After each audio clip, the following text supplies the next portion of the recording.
एक कैंप में 25 आदमी हैं तो फूड कितने दिन के लिए चलेगा? 60 डेज़ के लिए। लेकिन हुआ क्या, 10 दिन के बाद 15 बिन बुलाए मेहमान आ गए। मान ना मान मैं तेरा मेहमान, ठीक है जी। Arrive camp and food last for x days. अब फूड एक्स डेज तक चला, ये एक्स की वैल्यू निकालनी है। देखो देखो देखो, बड़ा मज़े का साथ है। और 25 आदमी थे, फूड 60 दिन का था। 60 में से कितने दिन गुजर गए? 10 दिन, ठीक है। 10 दिन तक यही रहे 25 आदमी। अब इसका मतलब है कितने दिन बचे? 50। अगर 25 आदमी रहते तो फूड 50 दिन चलता। इन सालों में कन्फ्यूजन ये हो जाती है कि M1 तो 25 रहेगा, D1 पहचानने में लोग गलती करते हैं। देखो, जब भी इस तरह का साल हो गया, आफ्टर 10 डेज़ या इतने लोग आ गए या चले गए, तो D1 हम ये लेते हैं। 60 में से 10 दिन माइनस हो गए 50। ओके जी, अब क्या करना है? यहाँ फार्मूले में 25 रखा है, यहाँ 50। कितने आदमी और आए? 15। 25 और 15 40 आदमी। D2 की वैल्यू निकालनी है, निकाल लेना यार। 37.5 आएगी ये, ठीक है। Okay dear. एक कैंप में 25 आदमी हैं तो फूड कितने दिन के लिए चलेगा? 60 डेज़ के लिए। लेकिन हुआ क्या, 10 दिन के बाद 15 बिन बुलाए मेहमान आ गए। मान ना मान मैं तेरा मेहमान, ठीक है जी। Arrive camp and food last for x days. अब फूड एक्स डेज तक चला, ये एक्स की वैल्यू निकालनी है। देखो देखो देखो, बड़ा मज़े का साथ है। और 25 आदमी थे, फूड 60 दिन का था। 60 में से कितने दिन गुजर गए? 10 दिन, ठीक है। 10 दिन तक यही रहे 25 आदमी। अब इसका मतलब है कितने दिन बचे? 50। अगर 25 आदमी रहते तो फूड 50 दिन चलता। इन सालों में कन्फ्यूजन ये हो जाती है कि M1 तो 25 रहेगा, D1 पहचानने में लोग गलती करते हैं।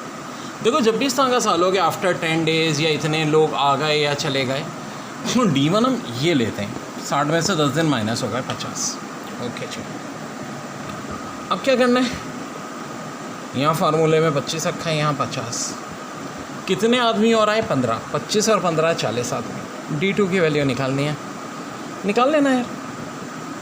37.5 आएगी ये, ठीक है।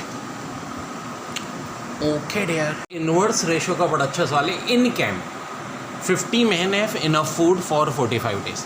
यानी कैंप में 50 आदमियों के लिए 45 डेज़ का फूड है। सम ऑफ मैन लीव कैंप, उन्होंने छोड़ दिया भाई। And food last for 75 days, how many man left the camp. बड़ा अच्छा सवाल है। देखिए, शुरू में कैंप में कितने आदमी थे? 50 आदमी थे। कितने दिन फूड चलता? 45 डेज़ चलता। लेकिन कुछ आदमियों ने छोड़ दिया तो 45 नहीं डेज 75 डेज चलेगा। जी हाँ, बिल्कुल। जितने आदमी कम होंगे उतने ज़्यादा डेज होते हैं, ये हम देख चुके हैं, इनवर्स रिलेशन। तो मेरे भाई D2 मेरा हो जाएगा 75। अब सवाल ये पैदा होता है कि फार्मूला कौन सा लगेगा जी? M1 D1 equal to M2 D2। M1 तो मेरे पास 50 है, चलें जी, मसला हल हो गया। D1 45 है, D2 75। अब आखिरकार M2 क्या होगा? M2 होगा 50 माइनस एक्स, क्योंकि अब 50 में से x लोग चले गए तो कितने लोग बचे? x लोग बचे, ठीक है। और हमें x की वैल्यू ही चाहिए। तो डेयर, अब सीधी सादी बात है, 50 और 45 इधर है, 75 यहाँ क्रॉस मल्टीप्लाई कर लो। ये चीज़ 50 माइनस एक्स के इक्वल है। ये 15 के टेबल से कटा 3, यहाँ बचा 5, ये 10, 15 3 सा 30, और फिर सब कुछ सॉल्व करोगे तो एक्स की वैल्यू आ जाएगी 20 आ जाएगी, ठीक है जी। कितनी आ जाएगी? 20 आ जाएगी। अब अच्छा देखो, एक तो ये ट्रिक थी।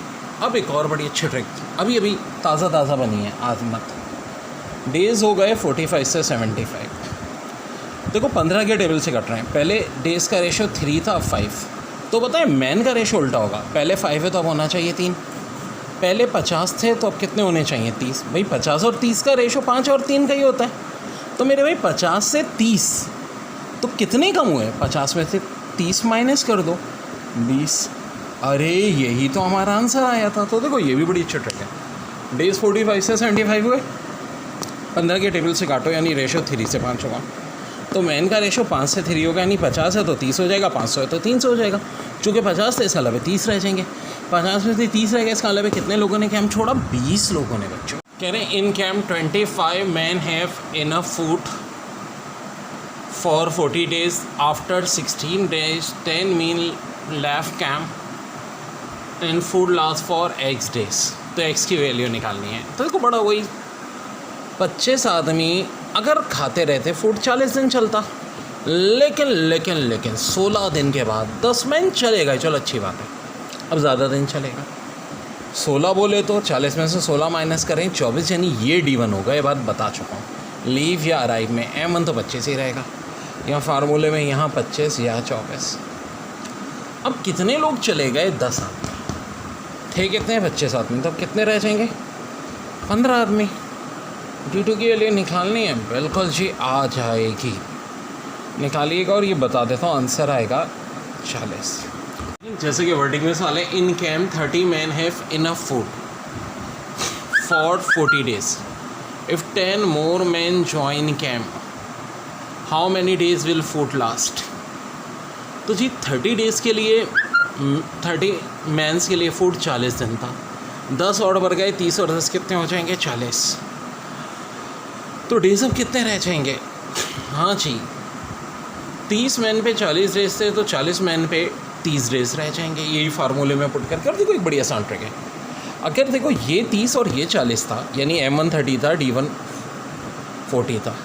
अब अगर D1 की वैल्यू M2 के बराबर हो तो यार आपको D2 की वैल्यू वही होगी जो M1 है। फार्मूला यूज़ करने की ज़रूरत नहीं है भाई। D1 40 है, M2 40 है, तो M1 30 होगा तो D2 भी 30 होगा। किसी आदमी एक काम को 30 दिन में कर रहे हैं, तो कल को पूछ लें कि अगर आदमी कर लो 20, तो काम कितने डेज़ में होगा? ओके जी, वही इन्वर्स रिलेशन है। अब एक तरीका तो है कि भाई 80 और 30 का प्रोडक्ट 2400, तो M2 और D2 का प्रोडक्ट भी कितना होना चाहिए? 2400। M2 20 है, D2 इससे निकलाएगा भाई, ये जाके उधर डिवाइड होगा, D2 निकलाएगा आपका 120। एक तरीका ये भी था, देखो मैन 4 टाइम्स कम हो रहे हैं 80 से 20, तो 4 टाइम बढ़ रहे हैं 30 से 120। चाहो तो इस फार्मूले से भी निकाल सकता हूँ। अभी हमने बिल्कुल देखो बेसिक सवाल कर रहे हैं, हर टॉपिक में हम यही करते हैं, बेसिक से स्टार्ट लेके फिर बहुत एडवांस लेवल के क्वेश्चन। बात कर रहे हैं इन्वर्स रेशो की। फ़र्ज़ करो एक काम करने के लिए 40 आदमी चाहिए और वो काम 10 दिन में करते हैं, तो बताओ 20 आदमी उसी काम को कितने दिन में करेंगे? तो पहली बात तो ये कि डायरेक्ट रेशो नहीं बल्कि ये होगा इन्वर्स रेशो, क्योंकि जितने ज़्यादा आदमी होंगे काम उतने कम दिन में होगा। और अगर हम आदमी कम कर रहे हैं, 40 से कितने आदमी कर दिए? 20 आदमी, तो काम अब ज़्यादा दिन में होगा। देखो शुरू में 40 आदमी थे, 10 दिन थे। M1 D1 यानी ये कहलाती है वर्किंग कैपेबिलिटी। 40 मल्टीप्लाई बाय 10 यानी टोटल वर्क था 400। अब M2 और D2 भी 400 के इक्वल होंगे। अगर M2 बराबर 20 के, तो D2 क्या हो जाएगा? 400/20 यानी कि 20। तो भाई D2 20 आ गया। दूसरे लफ्ज़ों में देखो कि आदमी अगर आधे हुए तो डेज़ क्या होगा? डबल होगा। जी हाँ, 40 से 20, 10 से 20। ये चीज़ कहलाती है आपकी इन्वर्स रिलेशन। इन सवालों को हम इन फार्मूलों से करते हैं। M1 D1 = M2 D2। देखिए 2 numbers are in ratio of 4:5. If difference between these number is 24, find the numbers. बड़ा अच्छा सवाल है। 2 नंबर्स में फ़र्क कितने का है? 24 का। रेशियो क्या है? 4 और 5, तो नंबर क्या होंगे? 40 और 50। रेशियो तो भाई 4:5 आ रहा है, लेकिन क्या 24 का डिफरेंस है? नहीं, दूर फट्टे मुँह। 20 और 44, 24 का फ़र्क आ रहा है, लेकिन क्या 4:5 का रेशियो है? नहीं, दूर फट्टे मुँह।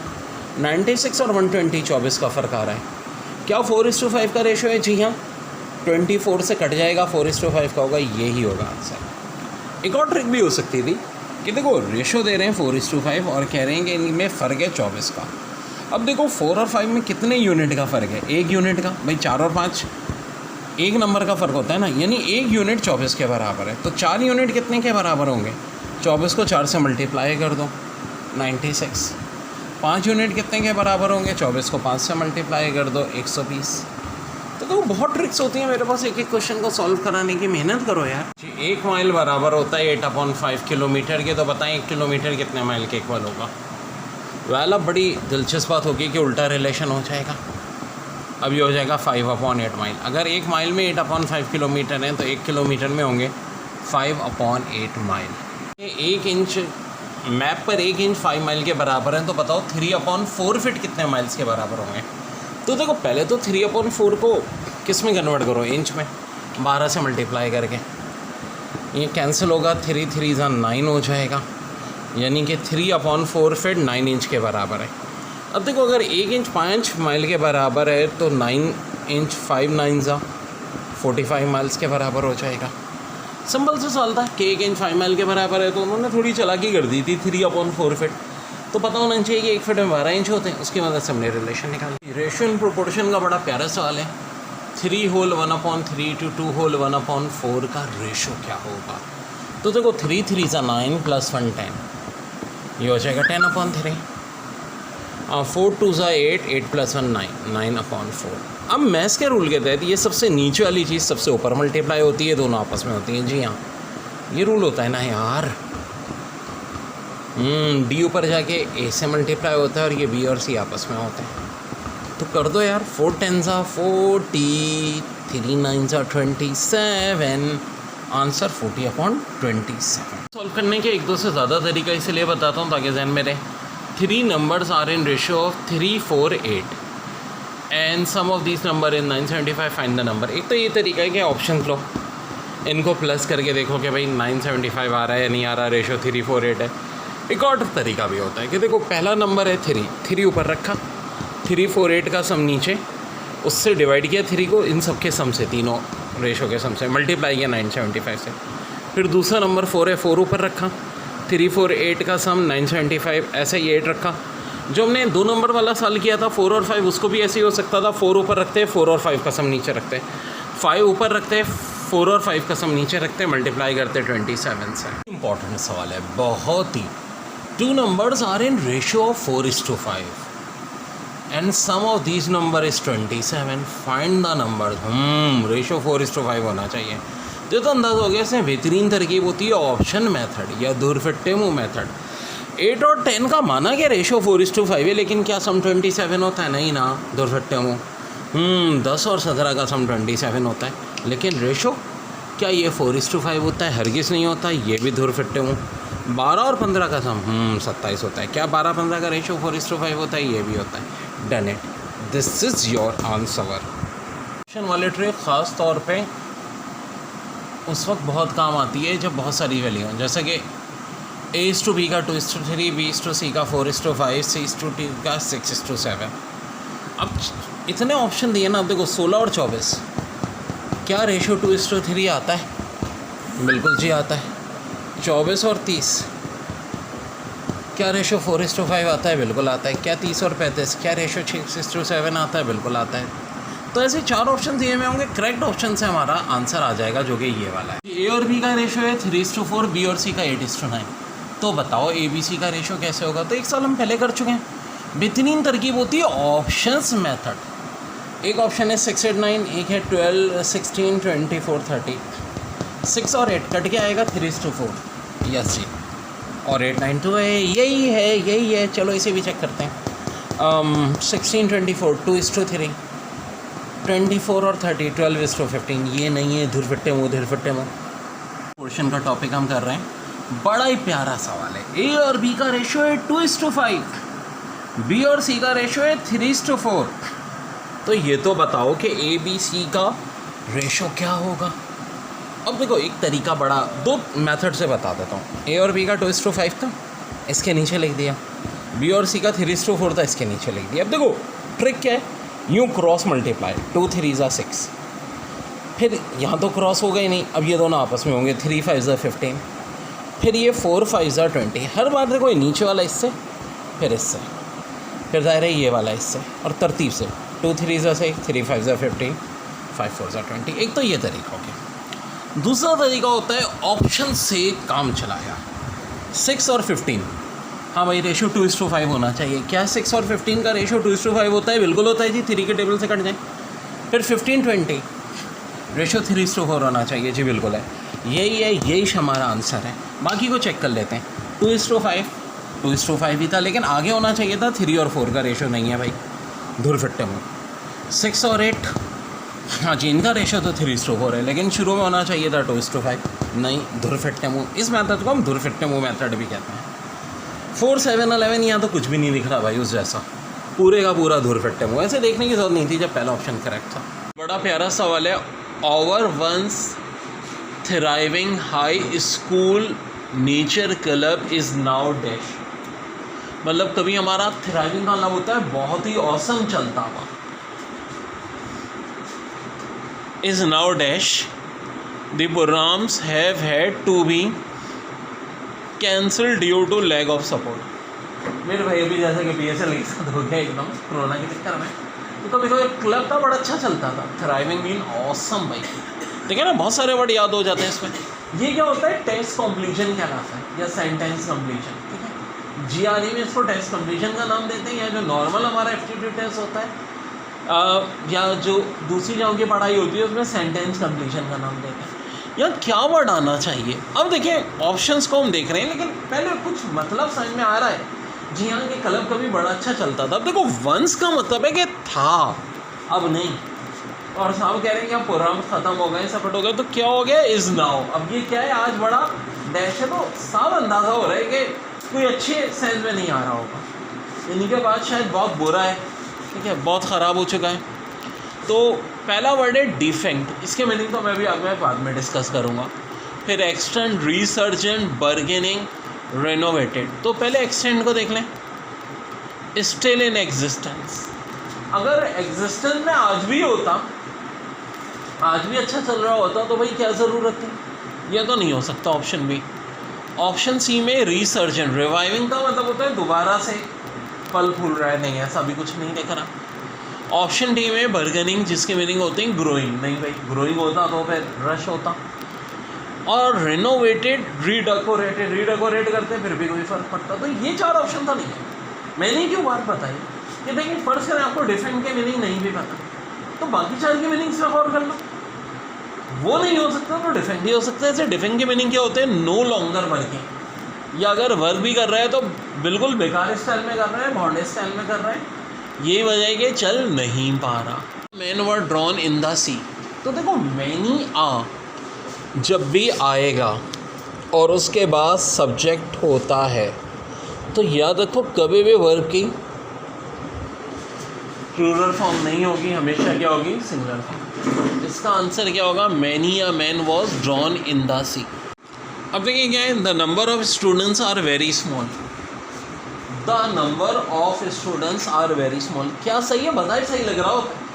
सेंटेंस करेक्शन बहुत टेक्निकल चीज़ है इंग्लिश में, क्योंकि देखिए द नंबर ऑफ स्टूडेंट्स, अब आप ये देखो कि सब्जेक्ट पूरे का पूरा है द नंबर ऑफ स्टूडेंट्स, ठीक है, आर वेरी स्मॉल, तो क्या ये आर यहाँ पे आना चाहिए। अच्छा नीचे देखें, a number of books is missing, या इज दिया हुआ है, चक्कर क्या है। देखिए अगर नंबर ऑफ से पहले द होगा तो नाउन ही के बाद, नाउन सारे स्टूडेंट्स है, आपके पास हमेशा सिंगुलर वर्ब आना चाहिए, तो यहाँ आर की जगह इज हो जाएगा।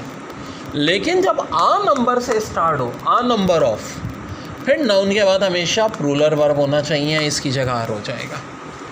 मैनी या man were drawn in the sea, तो मैनी या मैन वर्ब की जगह क्या हो जाएगा, was drawn in the sea, many या man was drawn in the sea. Roots के बाद ग्रुप, ठीक है, ग्रुप में हम बना लेते हैं वर्ड्स को, जैसे कि स्टबर्न के मीनिंग होते हैं ज़िद्दी, बहुत ज़्यादा ज़िद्दी। इम्प्लेसेबल, अपनी जगह से ना हटने वाला। एक बहुत पुराना ड्रामा आया था PTV पे, वारिस, और चौधरी साहब का जो किरदार था कि जी डैम वहाँ बन रहा होता है और वो कहते हैं मैं अपनी हवेली नहीं छोड़ूंगा, और हवेली के अंदर ही रहते हैं, डैम का पानी भी छोड़ जाता है, तो बस वो हाथ से अपनी पगड़ी ऊँची कर जाते हैं। तो ऐसे लोग इम्प्लेसेबल। इनएक्सोरेबल, यानी कि भाई जिनमें ज़रा भी लचक ना होती हो, एक बार जो बात कर ली कह दी तो कह दी। इंट्रैक्टेबल का मतलब होता है लाइक जिनकी हम बात होती है कि ज़ुबान ना पत्थर की लकीर होती है, यानी कि कभी तब्दील नहीं होगी। इन ट्रांजिशन, जो लोग यू टर्न नहीं लेते उनको कहा जाता है इन ट्रांजिशन। ऑप्टूरेट, बहुत ज़्यादा ज़िद्दी। ये क्या होता है कि आप कह रहे हो भाई किसी को कि कोई पानी में नहा रहा है, आपने किसी बच्चे को मना किया भाई नहीं नहाओ, वो ज़िद्दी और ज़्यादा गहराई में जा रहा है, ऐसे लोगों को क्या कहते हैं, ऑब्टूरेट। यानी जिद्दी तो देखे सारे, लेकिन बहुत ही ज़्यादा जो जिद्दी हो जाएगा ऑब्टूरेट, जी हाँ, वो और ज़्यादा अपने आप को नुकसान पहुंचा रहा है। ऑब्स्टिनेट, दूसरों की बात पर वो इतराज़ को बिल्कुल रद्द कर देना, सिरे से ना मानना। रिजल्ट से ट्रेंड, हर दफ़ा नए नए कोई ना कोई ठंडे करने का शौक, जिद में, फालतू में लड़ाई झगड़ा। रिफ्रैक्टरी, जिनकी आदत बहुत ही बुरी होती है। रेनिटेंट,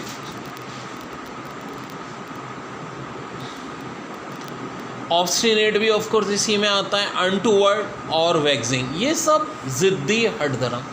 तो इस ज़मीन में से कोई एक वर्ड आ जाएगा, फर्ज करें स्टबर्न आ जाएगा, कहेंगे कि इसका साइनोनिम। अब वहाँ हो सकता है या तो ऑब्टूरेट दिया हो, ऑब्स्टिनेट दिया हो, इंट्रांसिशन दिया हो। कल कला को ये भी आ सकता है कि वर्ड में से इम्प्लासिड आ जाए और अनटूवर्ड या वैक्सिंग या रेनिटेंट इसका साइनोनिम दिया हो।